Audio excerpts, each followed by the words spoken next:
Good morning student, I am Kavita Chaudhary from Sunita global school. I will teach you EVS in class 4। तो बच्चों, पिछली class में हमने आपके ईवीएस की टेक्स्ट बुक से चैप्टर नंबर 2 पढ़ा था, जिसमें हमने इस चैप्टर की रीडिंग की थी और उसके क्वेश्चन आंसर किए थे। और क्वेश्चन आंसर जो थे, यानी जो क्वेश्चन आंसर हमने किए थे पिछली वीडियो में, वो पूरे हो चुके थे। सबसे पहले तो हमने इस चैप्टर के जो है डिफिकल्ट वर्ड्स किए थे। उसके बाद हमने किया था इसके क्वेश्चन आंसर, यानी पहले तो फिल इन द ब्लैंक्स थी, उसके बाद हमने क्वेश्चन आंसर किए थे। क्वेश्चन आंसर का एक बार फिर से देख लेते हैं कि हमने कल क्या क्या पढ़ा था। तो सबसे पहले हमने फिल इन द ब्लैंक्स पढ़ी थी। तो फिल इन द ब्लैंक्स में फर्स्ट थी a baby stay in mother वॉक फॉर 9 months। सेकंड थी a good diet keeps a baby happy and healthy and happy. जो एक अच्छी डाइट होती है वो बच्चे को स्वस्थ और खुश रखती है। The egg are collected and sold in the market. जो एग्स होते हैं वो कलेक्ट होते हैं और मार्केट में यानी बाजार में बेचे जाते हैं। Most children resemble either their parents और some other family members and all parents love children born to them and और अडॉप्टेड। तो जो सारे पेरेंट्स होते हैं वो अपने बच्चों से प्यार करते हैं। अब सेकंड था आंसर द फॉलोइंग क्वेश्चंस। आपको क्वेश्चन थे, उनके आंसर देने थे। फर्स्ट क्वेश्चन पूछा गया था आपसे, name any 5 soft food item that are given to babies. आपको क्या करना था, ऐसे 5 सॉफ्ट फूड्स के बारे में बताना था जो छोटे बच्चों को दिए जाते हैं, जो न्यूबॉर्न बेबी होते हैं उनको दिए जाते हैं। तो हमने लिखा था कि 5 food items that are given to the babies are idli, dal, soup, mash fruit और खिचड़ी एंड एक्सेट्रा। तो ये सॉफ्ट फूड होते हैं जो बच्चे को दिए जाते हैं, यानी न्यू बॉर्न बेबी, एक छोटे से बच्चे को, बेबी को दिए जाते हैं। फिर टू क्वेश्चन था list 2 activities that a small baby can perform. आपको ऐसी 2 एक्टिविटीज के बारे में बताना था जो एक छोटा बच्चा कर सकता है। तो हमने लिखा था कि एक तो वो बैठ सकता है और एक क्रियोल यानी रेंग सकता है। थर्ड क्वेश्चन था do you have a pet, if you not then imagine you have one, describe it in 3 sentence. तो आपको बताना था, आपसे पूछा गया था कि आपके पास अगर कोई पेट है तो ठीक है, अगर नहीं है तो आपको इमेजिन करना है। तो हमने 3 सेंटेंस में बताया था कि जो मेरा पेट है वो मुझे मैं जब उसके साथ खेलता हूँ तो मुझे अच्छा महसूस होता है, I am realize feel good. और हमने लिखा था कि जो मेरा पेट होता है वो मुझे स्ट्रेसफुल सिचुएशन को हैंडल करने में मेरी मदद करता है और वो मेरे लिए खुशी और हंसी लेकर आता है। अब फोर्थ क्वेश्चन है कि name 2 things that you must keep in your mind if you are planning to a pet. तो उसमें हमसे पूछा गया था कि अगर आप कोई पेट की प्लानिंग कर रहे हो, अगर घर पर लाने के लिए प्लानिंग कर रहे हो, तो आप क्या वो 2 चीजें अपने दिमाग में रखोगे और उस चीज को सोचकर आप पेट लेके आओगे। तो मैंने आपसे कहा था कि हमें अपने बारे में नहीं सोचकर पहले पेट के बारे में सोचना है। तो इसका आंसर मैंने आपको लिखाया था कि सब मेन तो ये होना चाहिए कि जो मेरा घर है वो उसके लिए सेफ है या नहीं, और सेकंड है कि मेरे घर में उसके लिए इनफ स्पेस है या नहीं, क्योंकि पेट होता है उसको भी रहने के लिए जगह चाहिए। तो ये थे हमारे पिछली क्लास के क्वेश्चन आंसर जो हमने कर लिए थे। तो पार्ट के जो चैप्टर था उसके क्वेश्चन आंसर तो यहाँ तक हो गए थे। अब आज है प्रोजेक्ट सेशन। क्या है, एक प्रोजेक्ट सेशन है जिसमें हमें कुछ करना तो नहीं है, बस डिस्कस करना है। तो सबसे पहले है, देखिए, ग्रुप डिस्कशन।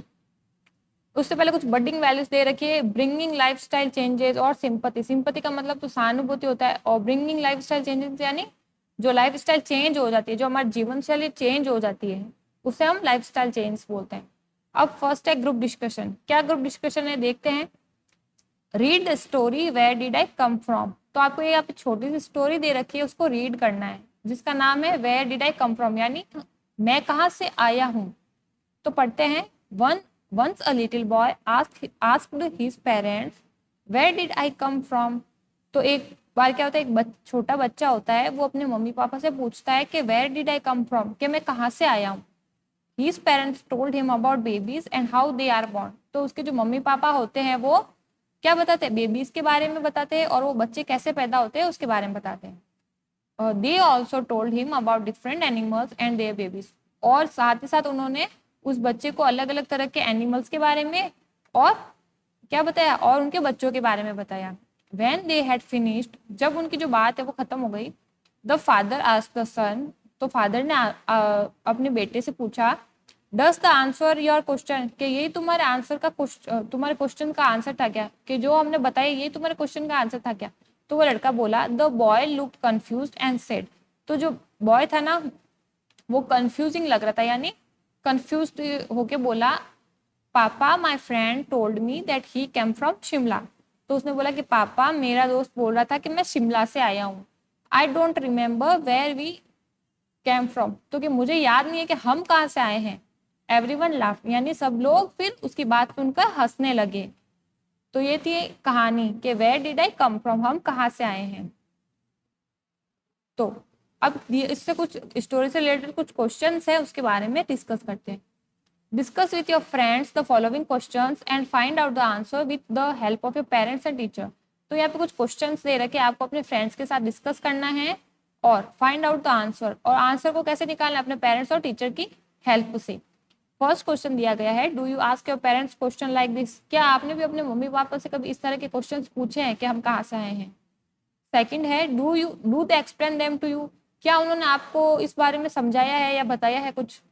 थर्ड क्वेश्चन है, do you ask your teacher if you want to know something, क्या आपने कभी अपने टीचर से इस बारे में कुछ पूछा है अगर आप कुछ जानते हो तो।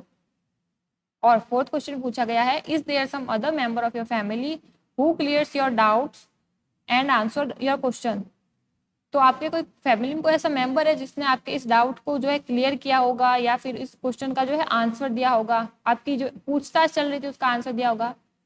तो यही था कि एक कहानी थी कि where did I come from. तो एक बच्चा था, उसने अपने मम्मी पापा से पूछा था कि हम कहाँ से आए हैं। तो उसके मम्मी पापा ने उसको बेबीज के बारे में और उनके बेबीज के बारे में बताया और बाकी एनिमल्स के बारे में उनके बेबीज के बारे में बताया था। तो इसका आंसर यही होगा कि जो बच्चे होते हैं वो पैदा होते हैं, वो कहीं से आते नहीं हैं। हम सभी ह्यूमन बींग्स का, यहाँ तक कि एनिमल्स का भी जन्म होता है। अब देखते हैं क्वेश्चन नंबर सेकंड, नरेशन। आपको क्या करना है, पढ़ना है और कुछ इन्फॉर्मेशन कलेक्ट करनी है। A baby needs love and has to be protected from diseases so that he she can grow into a healthy person. तो जो एक बेबी होता है उसको प्यार की जरूरत होती है और उसको अगर बीमारियों से बचाया जाएगा तभी वो एक हेल्दी पर्सन यानी एक स्वस्थ इंसान बन पाएगा। With the help of your mother make a list of all the vaccination inoculation. तो आपको क्या करना है, अपनी मम्मी की हेल्प से एक लिस्ट बनानी है। किसके बारे में, वैक्सीनेशन यानी जो टिक्के लगते हैं। इनोक्यूलेशन और वैक्सीनेशन का मीनिंग एक ही होता है। यहाँ पर जो दिया गया है ना वैक्सीनेशन और इनोक्यूलेशन, उन सबका मीनिंग एक ही होता है। जैसे वैक्सीनेशन और इनोक्यूलेशन का मीनिंग होता है टीकाकरण। जब बच्चे 5 साल की उम्र तक होते हैं तब उनको टीका लगता है, जैसे कि आपको पता है, आपको भी लगा होगा, जैसे पोलियो पिलाते हैं हमें, और भी कई तरह के टीके लगते हैं हमें ताकि हम बीमारियों से बचे रह सके, या अगर वो बीमारी हमें हो फिर तो भी हमारे जो बॉडी उस पर इतना ज्यादा इफेक्ट नहीं पड़े, इतना प्रभाव नहीं पड़े, इसलिए हम टीके लगवाते हैं बचपन में। तो ऑल द वैक्सीनेशन इनोकुलेशन, आपको अपनी मम्मी की मदद से एक वैक्सीनेशन और इनोकुलेशन या टीकाकरण के बारे में लिस्ट बनानी है that your doctor gave you in the first 5 year, जो आपको आपके डॉक्टर ने आपके जन्म के शुरू के 5 साल में दिए थे।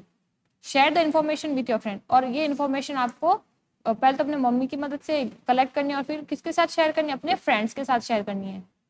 तो समझ गए आपको ये क्वेश्चन क्या कह रहा था। अब थर्ड है थिंक एंड टेल, सोचो और बताओ। Can awareness about disease help people to take necessary step. तो इसमें पूछा गया है कि क्या बीमारियों के बारे में अगर जानकारी होगी तो हमें आवश्यक कदम उठाने में मदद मिलेगी क्या।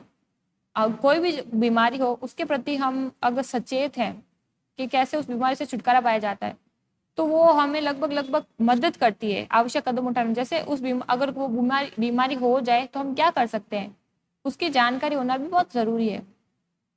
तो इसने यही पूछा है कि can awareness about disease help people to take necessary step, अगर बीमारी के बारे में पता होगा तो लोगों को जो है आवश्यक कदम उठाने में काफी मदद मिलेगी। सेकंड है what program have been started by our government to protect the health of the children.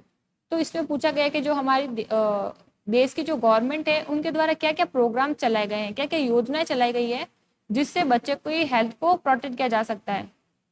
तो बहुत सारी योजना, जैसे पोलियो पिलाया जाता है, हर महीने में एक तो संडे आता है जिस दिन बच्चों को 5 साल तक की उम्र के जो बच्चे होते हैं उनको पोलियो की दवा पिलाई जाती है। तो ये तो गवर्नमेंट कर ही रही है। उसके बाद थर्ड क्वेश्चन पूछा गया है how do you maintain personal hygiene. आपसे पूछा गया है कि आप अपनी पर्सनल हाइजीन यानी अपनी स्वच्छता को, जो पर्सनल हाइजीन होती है जैसे हाथ धोना, अपनी बॉडी को क्लीन करना, हमेशा साफ रहना। तो इसने पूछा है how do you maintain personal hygiene, आप अपनी जो पर्सनल स्वच्छता होती है, अपनी निजी स्वच्छता को आप कैसे मेंटेन कर सकते हो, आप क्या क्या कर सकते हो जिससे आप साफ सुथरे रहो। और फोर्थ क्वेश्चन है how many member we are there in your family 10 year ago. तो इसने पूछा कि 10 साल पहले आपके परिवार में कितने सदस्य थे। How many new member have joined your family in last 1 year. अब इसने पूछा है कि 1 साल के अंदर अंदर आपके फैमिली में कितने नए सदस्य आए हैं। तो क्वेश्चन 4 है, how many member were there in your family 10 year ago. 10 साल पहले जो है आपके घर में कितने मेंबर्स थे। How many new member have joined your family in last 1 year. अब कितने मेंबर्स ने आपके 1 साल में आपके परिवार में और कितने मेंबर्स ज्वाइन हुए यानी जुड़े हैं। यानी किसी की अगर मैरिज हो गई है तो भी हमारे घर में एक न्यू फैमिली मेंबर आता है, या किसी का बच्चे का जन्म होता है तो भी हमारे घर में एक न्यू फैमिली मेंबर आता है। तो इस तरह से आपको बताना है। अब देखिए, ये तो क्वेश्चंस हो गए। अमेजिंग फैक्ट्स दे रखे हैं कुछ। मैन आर, फर्स्ट क्वेश्चन है, man are faster at changing baby diapers. जो तो इसमें कहा गया जो मैंस होते हैं यानी जो आदमी होते हैं वो बच्चों के डायपर को बहुत जल्दी से चेंज करते हैं। Research show that the average time taken by a woman to change a baby diaper in 2 minutes and 5 seconds, whereas on an average man takes 1 minute and 36 seconds. तो मैंने आपको बताया था कि man are faster at changing baby diapers. जो man होते हैं वो बच्चों का डायपर जल्दी चेंज करने में तेज होते हैं। और रिसर्च भी बताती है कि जो एक एवरेज जो एक औरत होती है वो एक बच्चे का डायपर चेंज करने में 2 मिनट और 5 सेकंड का समय लेती है। वही जो एक आदमी होता है वो एक बच्चे का डायपर 1 मिनट और 36 सेकंड में ही बदल देता है। इससे हमें ये पता चला कि जो मैन होते हैं वो डायपर चेंज करने में औरतों से आगे होते हैं। ज्यादा नहीं, कुछ नहीं है, 35 सेकेंड्स का ही एक अंतर मतलब डिफरेंस है। अब सेकंड दिया गया है, nearly all mother carry their babies on their left side. तो इसमें बोला गया है कि लगभग जो सारी औरतें होती है वो अपने बच्चे को अपने लेफ्ट साइड में लेती है। जैसे आपने कभी ना कभी देखा होगा ना, जो औरतें होती है जिनके छोटे छोटे बच्चे होते हैं वो अपने बच्चे को लेफ्ट साइड से पकड़ती है यानी अपने कंधे के लेफ्ट साइड पर रखती है। So that the baby heat is next to the mother heart. तो जो left side, so that the baby head is next to the mother heart. तो इसमें कहा गया है लगभग जो सारी औरतें होती है वो अपने बच्चे को लेफ्ट साइड पर रखती है और उसका जो बच्चे का जो सिर होता है वो माँ के दिल के करीब होता है, क्योंकि जो हम इंसान होते हैं उनका जो दिल होता है वो लेफ्ट साइड में होता है यानी हमारे बाएं तरफ हमारा दिल होता है। तो बच्चा जो होता है उसका सिर भी माँ के बाएं सिरे पर रखा जाता है तो वो अपने माँ के दिल के करीब होता है। Hearing mother heartbeat soothes the baby. तो जब बच्चा अपनी माँ के दिल की धड़कन को सुनता है तो बच्चा शांत होता है। ये सब चीजें उस बच्चे को शांत करती है। Hearing a mother heartbeat soothes the baby. तो सूथेस का मीनिंग होता है शांत करना। तो बच्चा जब माँ के दिल के करीब होता है तो ये सब चीजें उसे शांत करती है, क्योंकि छोटे बेबी बहुत ज्यादा रोते हैं इसलिए। तो ये होगा एक अमेजिंग फैक्ट। फैक्ट तो पता ही चला ना हमें कि जो मेंस होते हैं वो वुमेन्स के कंपेयर में जल्दी से जो है डायपर को चेंज कर देते हैं। वो 1 मिनट एंड 36 सेकेंड ही लेते हैं और जो वुमेन्स होती है वो 2 मिनट और 5 सेकेंड लेती है। और जो माएँ होती हैं वो अपने बच्चे को लेफ्ट साइड में रखती है, क्योंकि जो माँ का दिल होता है, वुमन बीइंग चाहे कोई भी, उनका दिल जो होता है वो लेफ्ट साइड में होता है। और लेफ्ट साइड में रखने से क्या होता है, जो बच्चा होता है वो माँ के दिल के करीब होता है और ये सब चीजें बच्चे को शांत करती है। तो ये हो गए अमेजिंग फैक्ट्स। तो यहाँ तक ही चैप्टर था। जो आपका चैप्टर नंबर 2 था वो हो गया कंप्लीट। इस चैप्टर के हमने डिफिकल्ट वर्ड्स कर लिए हैं, रीडिंग कर लिया और क्वेश्चन आंसर भी कर लिए हैं। अब आपको क्या करना है, क्वेश्चन आंसर करने हैं अच्छे से अपनी ईवीएस की नोटबुक में और साथ ही साथ इस चैप्टर की एक बार फिर से रीडिंग भी करनी है, ताकि आपकी जो इंग्लिश की लैंग्वेज होगी, जिसकी प्रोनाउंसिएशन आपकी अच्छी होती जाएगी। तो उम्मीद करती हूँ आपको ये चैप्टर नंबर 2 समझ आ गया होगा और आपको अपना काम कैसे करना है आप ये भी समझ गए होंगे। आज की क्लास में इतना ही। नेक्स्ट क्लास में हम नेक्स्ट चैप्टर के बारे में डिस्कस करेंगे। तब तक के लिए stay home, stay safe, thank you.